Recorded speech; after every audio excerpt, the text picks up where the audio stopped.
cheap Chinese capture card. It's pretty much a reoccurring series on the channel at the moment where I review cheap Chinese shit. In today's video, let's take a look at this cheap HDMI capture card. Well, a few months ago, I wanted to start live streaming on this channel, and when I went to PBTech's website to find our Elgato capture card, holy are those prices expensive and high. So as any normal human being would do, I hopped onto Alibaba Express and I ordered one for $15, and this is what I received. In all honesty and first impressions, this thing actually feels really sturdy. I mean, I could probably get a hammer and whack this, chuck it through a roof, and this thing will probably survive. But that USB port, yeah, no, I might have already bent it. And that's probably the biggest weakness physically of this USB capture card, is definitely its USB port. But its aluminum, but its aluminum chassis really makes it feel a bit more premium and less Chinese. Pretty much compared to Elgato's line of products, this is more of a direct competitor to the Elgato Camlink. It has one HDMI input and that's about it. Apparently this is USB 3.0 and apparently it supports up to 1080p 60, but for reasons I'll tell you later in the video, this thing doesn't even do close to 1080p 60. Okay, so setup of this thing is relatively easy. All you actually need is just an HDMI cable from your camera or your device or whatever, and you literally just plug this in like so. But personally, as I said before, how the USB here is really jank. I have this USB female to USB male adapter, and it just plugs into like here. And you might think, Joseph, the cable you're using is USB 2.0. But when we test out the actual frame rate of this thing, I'll explain to you why that doesn't actually matter.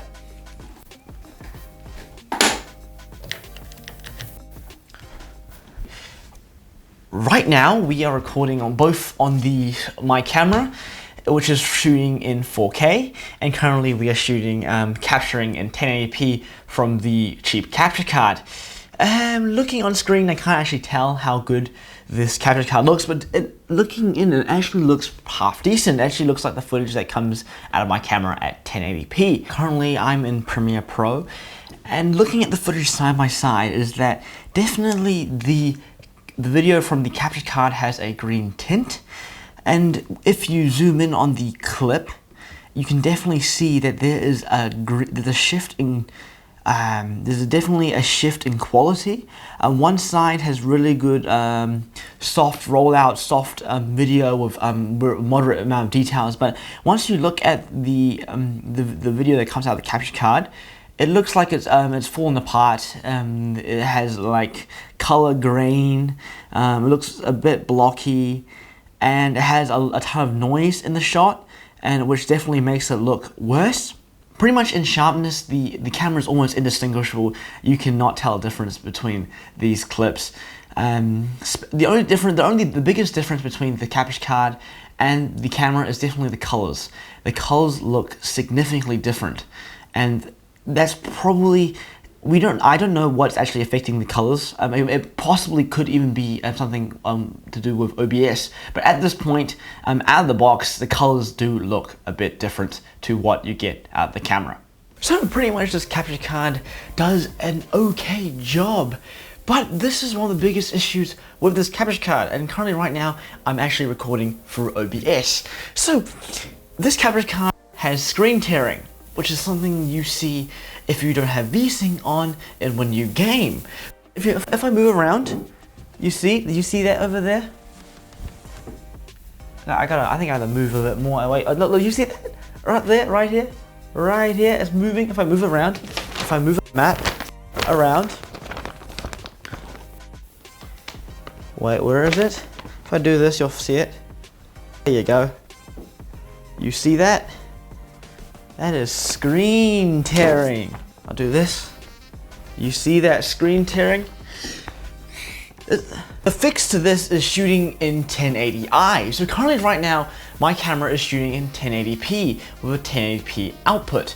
But when you put it into 1080p, it has this screen tearing wherever it is. Where's the screen tearing? How do I find the screen tearing? What? There it is, screen tearing here. So pretty much the fix is to shoot in 1080i. That's the exploit. And the next issue is it doesn't shoot in 1080p 60. Well, currently right now, this thing, the camera is outputting in 1080p 60i. And look, it's screen tearing, but this thing technically supports 1080p 60. But if we go into settings and let's try and do this. So currently right now, you may notice that we are a bit zoomed out now because this camera shoots in 4K 30 and has a slight crop.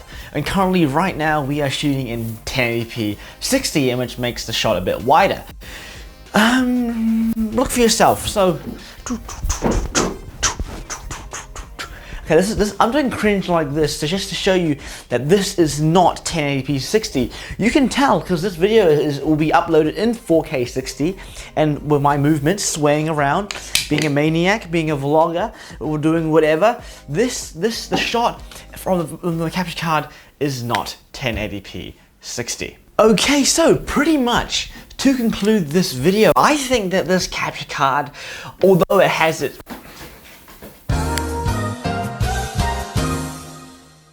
I think this capture card, although it has its quirks, it actually is a cheap and easy way to get into live streaming. Although it is not the best, I think this is the gateway video capture card. So maybe in the future, you might upgrade to something that is much better, like an Elgato. At least you wouldn't be dealing with crappy jankiness. One thing I do like about this is how small and compact it is. Its aluminum body is really strong. And one of the biggest upsides I haven't mentioned is that this thing also records audio, HDMI audio. So all the audio you've heard from this video is actually from this capture card, from the HDMI audio output from my camera, which is really neat. The funny thing about this is that it even beats out larger capture cards like the ones from Starlink, which sell really overpriced capture cards.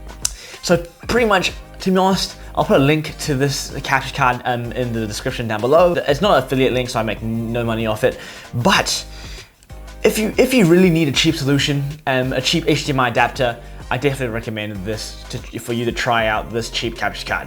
Anyways, comment down below what you guys think about this really crap Chinese video capture card. It's not the best thing, not the worst thing, but heck, it does the job. Well, and while you're there, like and subscribe to see more videos like this. Anyways,